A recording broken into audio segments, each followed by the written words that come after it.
in our show, I think we are showing how it manifests in different ways. Mm-hmm. It becomes a metaphor for so many things. Yeah. For interpersonal, how we commodify interpersonal relationships, or Yeah. what the system doesn't provide and what we still crave as human beings, what we still need, even when we're playing within the rules of the system, that our nature requires certain fundamental things, whether they fit or not, and how we allow those elements of ourselves to be a part of the system. And how we are entrenched in a specific system that we kind of take for granted. Like, we're in a system where we buy and sell, and we attach worth to things through that system, and that system has an effect, and we sort of go through our lives oftentimes thinking that that's the only way, thinking that it's a given, and it's not, and it has a specific effect on us and on the earth and on all of the beings. Mm-hmm. And it's one of the things I love about the piece and how we're creating it is that we're not saying good and bad, and there is no sort of evil force that's being fought against or whatever. It's these people trying to live in the most useful way, really, or in the most, I don't know, not happy is a weird word. What would you say as far as what they're seeking, what these women are seeking? Fulfillment. I think like authentic, true self. Mm-hmm. Like, to me, that's what it is that we've made assumptions that we have to be a certain way, and that I know in my life I've definitely experienced that doesn't actually feel true or honest to myself. And I think that's what these characters are struggling with, is that they're given a bunch of ways of how life should go, and then they feel like that's not right, but they don't know what the other options are. They're trying to find those other options. Yeah. Has anybody wrestled with wanting to make this about good and bad?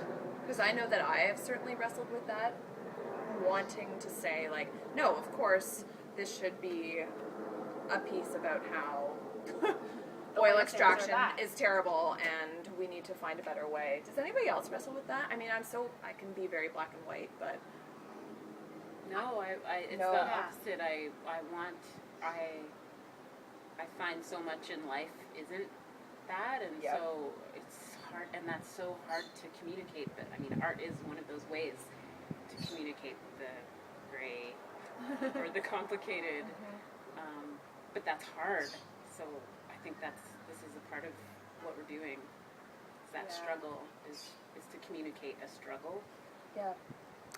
Yeah, and to me, metaphor. Yeah, and I feel like to me the black and white, or the good and bad, or the useful, not useful, it's so easy to go into that place, and I think it's really based still in the hierarchical kind of colonial mentality. Yeah. I think it's part of what we're trying to change, is this idea that, like you say, there's so much integration in ourselves as people and in our reality, and it's hard. That's what makes it hard. I think if there was a clear answer, we would have taken it by now. Like, I think, that's part of it, is that we need to change our minds about how to even perceive reality. Yeah. I'm interested to talk about how we see the feminine, because so much of our show is focused on how the feminine relates to the industry like that. So I'm wondering, how can I phrase that as a question? Well, I think we became very aware, even our assumption going in perhaps, but then as soon as we started looking into it, both through research and through interviews, that it is a very male-dominated place. Yeah. So all the women we talked to found ways of making themselves comfortable, but it wasn't just a natural given in the way that it would be in a society that has a more balanced demographic, really. Yeah. Right. Yeah. And how did they make themselves feel comfortable? Even the structure and the way that the structure is coming together has there's a lot of cyclical nature to it. There are aspects of shared repetition. The idea of a shamanic natural force being a part of it that is also bubbling up from the internal. So I think the sense of internal and external and sort of concrete, linear, and cyclical symbolism all intertwining in a fairly organic way, and even being directly related, if not at times the same thing. And that, I think, there's a real beauty in the piece in that nature. And again, that goes back to, in some ways for me, taking out an idea of good and bad or judgment, and just saying, this is how we're cycling through these topics, and this is what keeps coming back, and these are the needs that keep coming up, and these are the things that make us upset or unsettled again and again and again as we... That's right, and the cyclical nature especially came up today, didn't it, when we were talking about boom and bust, and how, I keep on thinking back to Roman times and Greek times, and how society keeps on going through these real moments and times of prosperity into the bust, which is obviously what's happening now. Maybe in Alberta, and how we continue to cycle through that. And what I find so interesting about that, from a personal point of view, and I think this is something we can maybe look at more in the show, because this is, the boom bust has been sort of a layer that we've become more aware of. We were sort of focused on the boom when we first started, right? And then now that's what it was. Yeah, exactly. Now we're seeing the potential for bust. And I know in my own life, when I've had the busts, we in our society talk about often like the boom as being the positive or the thing you want to go for. But I've had some amazingly happy and joyous and quite special and beautiful and sensitive times in bust situations in my own life. In like situations where if you looked on the outside, this would be not the goal. And I wonder too, as we continue to interview people, as we continue to delve into this, what are the opportunities that come out of a bust environment, and what do you lose when you're in the boom environment? That's right.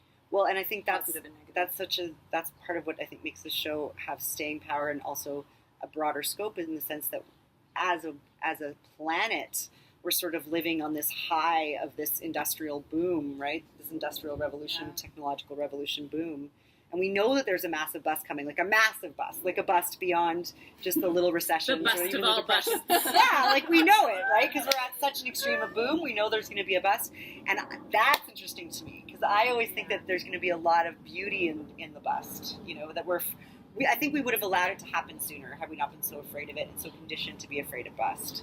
Which again, for me, is connected to, we've talked about this, connected to the capitalist system that just does not have the same kind of staying power as I think was the original idea. We're doing it again, like what you were saying, like with the process that we're starting to create on a microcosm, the type of environment we would like to see more and more.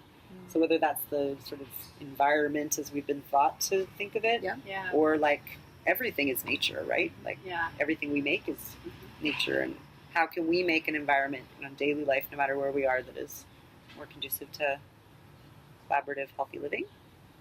Some levels.